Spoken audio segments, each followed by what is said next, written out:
the voice of Alabama politics, with your host, Bill Brett. Now, the #1 political show in Alabama, The V.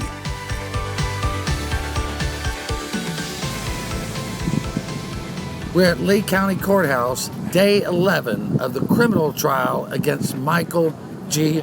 Hubbard. I'm Bill Brett. And I'm Susan Brett. We're here for the V and the Alabama Political Reporter.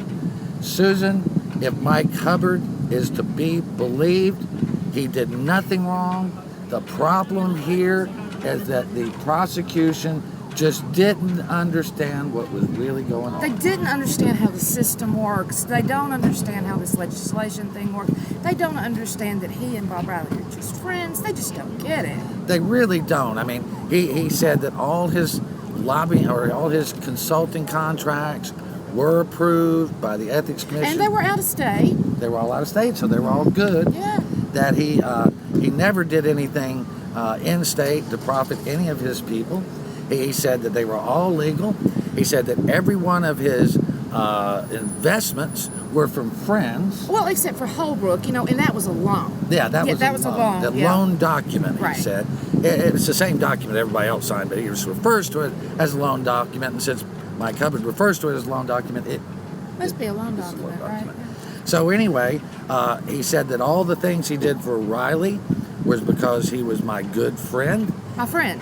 And no, my friend. My friend. Okay. My friend. Yeah, my friend. Really, but what he said was that was all based on friendship, and that anytime legislation passed or anytime he suggested a lobbying client or solicited a client for Riley to help him, right. that was all covered under friends. Based on he also never asked Dak Swadek for any money, and he said Dak Swadek's name twice with so much disdain, I thought fire was going to come out of his mouth. That was very, very compelling situation there when David McKnight asked Mike Hubbard, did he ever solicit an investment from Dak Swadek? He said, never.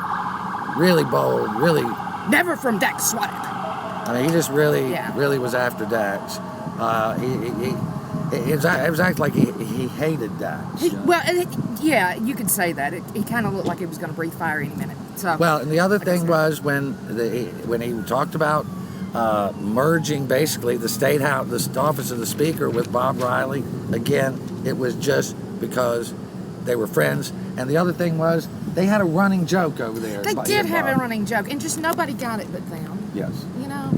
They were friends, remember? Right. The running joke was that he wasn't desperate for money, and he didn't really want to work for Bob Riley and Associates. I mean, they talked to it about. He came up with the name Bob Riley and Associates. He said that on the stand today.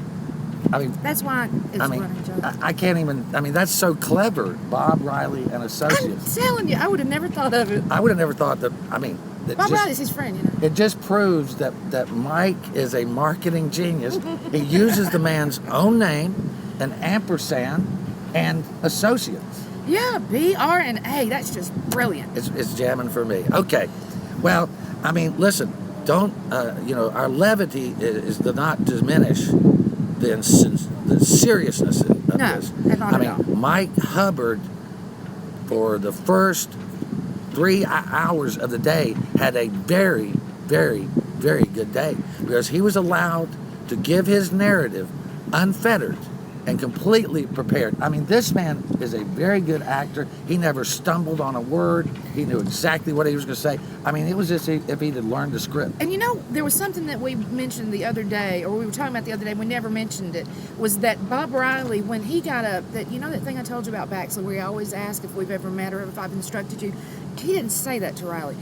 And a lot of the Riley testimony versus the Hubbard testimony today was a little common, especially the word absolutely. Absolutely not. Over and over and over. I mean, they were coached by the same person. We imagine that same person is Rob Riley. Right. Okay, so next up, Matt Hart. But he came in, about 3:30? Yeah, but before Hart, David McKnight looked at Mike Hubbard and said, you know the 23 charges against you? And he said, yes. And you've read them? Yes. He said, did you commit any of those crimes you are accused of? And he said, absolutely not. It was a dramatic moment, if you believe Mike Hubbard. And by the way, that courtroom was really full today. I counted there were only about 10 seats left. Right. So, I mean, we got a full house in there. It was packed, mostly with his supporters. There were a lot more his supporters, a lot more reporters there today too. Yeah. Matt Hart, on cross-examination, one journalist said he filleted Mike like a fish, and I mean he really grilled him. He went back over the emails where Mike had asked Bob Riley for something, and then Riley would ask him for something. Over legislative meetings, clients, all of that. But that's okay because Bob's just his friend. And the reason we're using friend so much is every time his name was mentioned, either it was Bob Riley, my friend, or if Matt Hart said Bob Riley, he would say, my friend. And it was just overly done. And Hart's technique was this. Okay, he's your friend. He said, so, when you ask when you ask your friend and lobbyist, Governor Riley, former Governor Riley, to get you printing from Airbus, or did you ask your friend lobbyist to get you printing from Airbus? Yes or no? Mike would never answer yes or no. The judge had to instruct him to answer yes or no. He would always answer, Bob Riley's my friend. Bob Riley, my friend. Or you don't understand, Mr. Hart. You're misleading. You're misleading. He accused Hart of misleading the jury twice from the witness stand. He accused him twice. Of course, as he was going on, you could see him getting more and more angry. That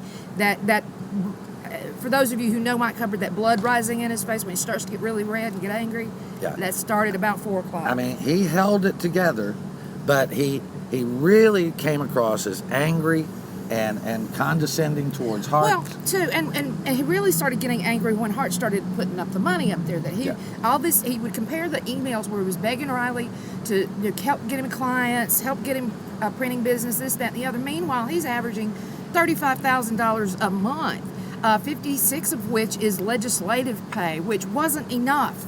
Right. He said, to make it worth it for him. Hart So pointed that out. he's averaging all this money. Meanwhile, he's begging everybody around him for business, clients, printing clients, whatever he can get his hands on. And he really took it. He did not want to answer any question directly. He wanted to bob and weave just like everybody else. He wanted to evade. He wanted to explain. And, I mean, it was just, the judge just had to stay on him. He did. Also, Hart brought up his 4 properties. He brought up, that he made a great deal of money during that time. And, but he wanted to just explain it away like it was all okay for him to do that. But Hart showed in the emails and by others' testimony that it wasn't okay. Hart at one point went up and he said, Hart asked him about APCI. He said that nobody that worked for him knew about APCI because he didn't let people know about his contracts because he didn't want them knowing his private business. He said, was he ever told that this might be a problem? He said, not really. No. He said, you mean when Josh Blades talked to you and John Ross talked to you? When that young man, an angel sitting on your shoulder while you're in the diocese, told you there's a problem. Right. He said, well, no, I don't recall. If he didn't vote for it, it was going to throw up red flags. He said, I don't think I used the word red flags. It doesn't matter. He still voted for it. But it's by Matt Hart, about the meetings in the Speaker's office. He tried to say, well, there was nothing wrong with that. There was nothing illegal like that. When he's meeting with mayors and stuff, that he has his clients or people that are affiliated with his clients. You can't tell me that meeting in the Speaker's office, I mean, that is a powerful office. When you go in it, it's not impressive on a client. He said that's not using his mantle of office. It's not using his power as Speaker. Tomorrow, Hart just got warmed up today. We found out after one break, Mr. Hart came on and he said, Judge, before this trial began, we made a proffer with the defendant, and that proffer was only good. We would not use that proffer to impeach him as long as his testimony in this trial lined up with that proffer. Now, what we believe is that Hart was given a plea deal by Hubbard. Mm-hmm. They agreed that he would testify to these things that he had done. Yes. And the agreement was not accepted. So it was still on the table. So when he contradicted his testimony, Right. This proffer kicks in, and It breaks the proffer. Right. It breaks the proffer. and So now he can use his own words against him So to impeach his testimony. Right. Tomorrow they will use Mike Hubbard's own words right before the trial began to show what he said today was not what he said then. It's gonna be interesting. I'm Bill Britt. I'm Susan Britt. We're here for the V and APR. Don't miss Mike Hubbard's words tomorrow. It's going to be interesting. Coming back to bite him.